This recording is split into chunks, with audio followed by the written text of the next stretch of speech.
नमस्कार, कशा आहात सर्व? मी अश्विनी खूप खूप स्वागत करते तुमचं माझं चॅनेल न्यू जर्नीमध्ये.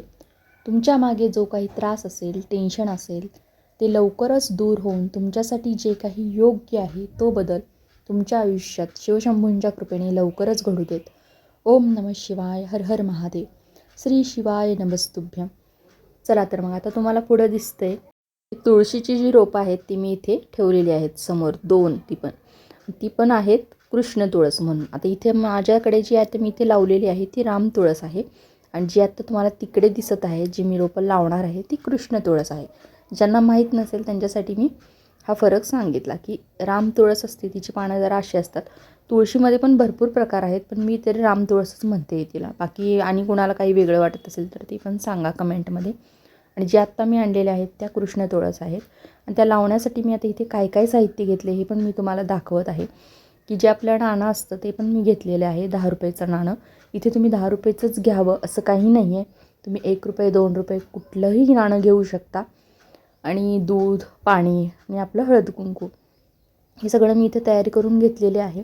सगळ्यात पहिला तर आपण जी लावण्याची जागा फिक्स केलेली आहे तिथे सगळ्यात पहिला खाली ते नाणं खाली पुरायचं. सगळ्यात खाली जेवढं खाली जाईल तेवढं बरं.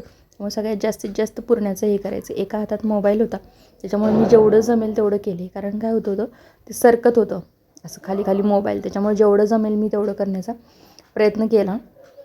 नंतर परत तुम्हाला इथे हे रोप मी हातात घेतलं पण ते काही कटच होत नव्हतं म्हणून परत मग आत जाऊन त्याला व्यवस्थित असं कट केलं आणि मग ते आता इथे तुम्हाला लावल्यावरच दिसेल खाली. कारण ते त्यातून वर उचलताना पण मी वर उचललं जात नव्हतं. ते पूर्ण असं सगळं त्या पिशवीसकटच वर येत होतं आणि पिशवीसकट आपण कसं लावणार ना.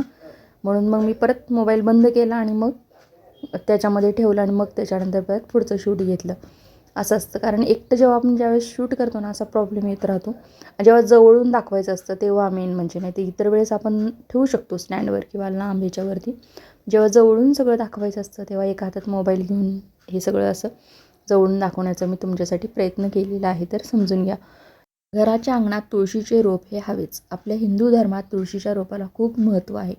तुळस हे लक्ष्मीचेच रूप मानले जाते. त्यामुळे घरातील सुख, शांती आणि आर्थिक लाभासाठी नियमितपणे तुळशीच्या रोपाची आपण पूजा करतो.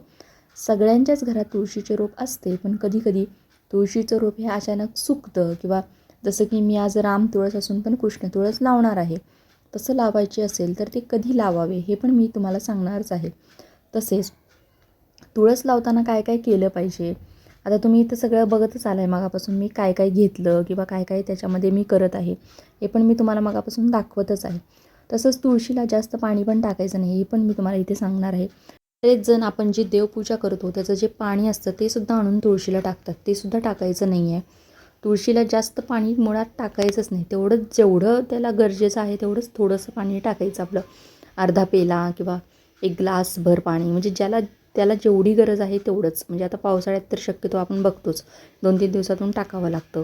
उन्हाळ्यात एक ठीक आहे एखादं ग्लासभर किंवा तांब्यावर असं ठीक आहे. किंवा जेव्हा इतर वेळेस थंडीमध्ये तर तुम्ही बघताच कसं हाल होतं. पूर्ण पानं आणि सगळं अवतारच होत जातं एकदम पांढरं पांढरं. खूप थंडीमुळं पानंसुद्धा असतात ती पण खूप पांढरी पडतात आणि खूप खराब व्हायला तुळस चालू होते बघा थंडीमध्ये सुद्धा. त्यामुळे तुळशीला शक्यतो जेवढं गरज आहे तेवढंच पाणी टाका. उगाच हो म्हणून टाकायची पाणी अजिबात तुळशीला गरज नाही आहे. तसंच तुळशीमध्ये बरेच जण अगरबत्ती, धूप हे सुद्धा लावतात. ते सुद्धा लावायचं नाही. तुम्ही डायरेक्ट तुळशीमध्ये अगरबत्ती म्हणा, धूप म्हणा ठेवण्यापेक्षा आपली खाली जागा करून तिथे ठेवू शकता. कारण कसं होतं आपलं तुळशीचं रोप त्याच्यामुळे खराब होतं. कारण एकदमच त्याला धग सगळी आपली लागते ना. मग ती अगरबत्ती असो किंवा धूप असो त्याची सगळी धग त्या रोपाला लागत राहते. त्याच्यामुळे शक्यतो खालीच लावायचं. आणि शंकराचं जे शिवलिंग असतं ते सुद्धा तुळशीमध्ये ठेवायचं नाही. बरेच जण ठेवतात. तुळशीला थोडं तरी ऊन लागेल अशा ठिकाणी ठेवायची. आणि खत पण घालायचं बरं का तुळशीला. महिन्यातून 2 महिन्यातून नर्सरीमध्ये मिळतात खतं. त्याने आपली तुळस खूप छान आणि हिरवीगार अशी होते.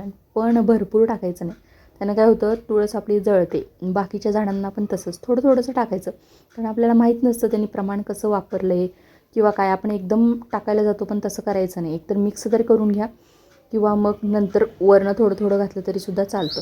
आता मी ह्या तुळसमध्ये तुम्हाला आत्ता का दाखवलं नाही कारण मध्ये मी घातलं होतं त्याला थोडंसं. त्याच्यामुळे मी आत्ता ह्यावेळेस घातलेलं नाही. नाहीतर आपण जेव्हा झाडं सगळी मी एकदम कट करून सफाई जेव्हा केली जाते तेव्हा थोडं थोडं तरी मी आपलं खत झाडांना घालतेच. खूप छान आणि हिरवगार अशी आपली रोपं राहतात. मगापासून बघितलं जातं तुम्ही, मी खूप छान अशी झाडं पण दाखवली तुम्हाला, झेंडूची रोपं पण दाखवली. खूप छान असं सकाळचं फ्रेश वातावरण आणि मेन म्हणजे माझं सकाळचं काम, कपडे वगैरे बाकीचं सगळं आवरलं होतं आणि मग मी हे तुळस लावण्याचं काम घेतलं होतं. कारण मी तुम्हाला मागच्या व्लॉगमध्ये सांगितलं आहे की माझं जगाच्या विरुद्ध रुटीन का आहे ते. सगळ्यात पहिला कपडे वगैरे आवरणे, मग बाकीची सगळी कामं करत राहणे. आता इथे तुम्हाला दाखवलं तसं सगळं पहिला तुळस जी लावायचं काम होतं ते सगळं लावून घेतलं व्यवस्थित. आता रांगोळी वगैरे पण काढायची बाकी आहे, ती पण सगळं करणारच आहे म्हणा. पण त्याच्या आधी तुम्हाला हे दाखवायचं होतं मला की हे सकाळचं असं फ्रेश वातावरण असतं, पण आपली अशीच काही हे असतं की आपल्याला ती पहिला सकाळी बाकीची जी महत्त्वाची एवढी काही नसतात, पण ती आपल्याला कामं करावंच लागतात. कारण आपण राहतोच अशा ठिकाणी की आपल्याला ती कामं महत्त्वाची समजून पहिला करावी लागतात. तर माझं अशा प्रकारे मॉर्निंग रुटीन असतं की पहिला बाकीचं सगळं बाहेरचं आवरायचं, मग काय असेल ते आपलं घरातलं. मग अशी छान अशी रांगोळी काढली, लेपण केलं हळदीचं आणि म्हटलं हा छोटा का विना आज व्लॉग तुमच्यासोबत शेअर करावा, तुळशीची थोडीफार माहिती पण सांगावी. हा व्लॉग कसा वाटला नक्की कमेंटमध्ये सांगा. लाईक, शेअर, सबस्क्राईब नक्की करा. व्लॉग पूर्ण पाहिल्याबद्दल तुम्हा सर्वांचे मनापासून आभार. असाच तुमचा सपोर्ट कायम असू द्या. भेटू उद्याच्या व्लॉगमध्ये.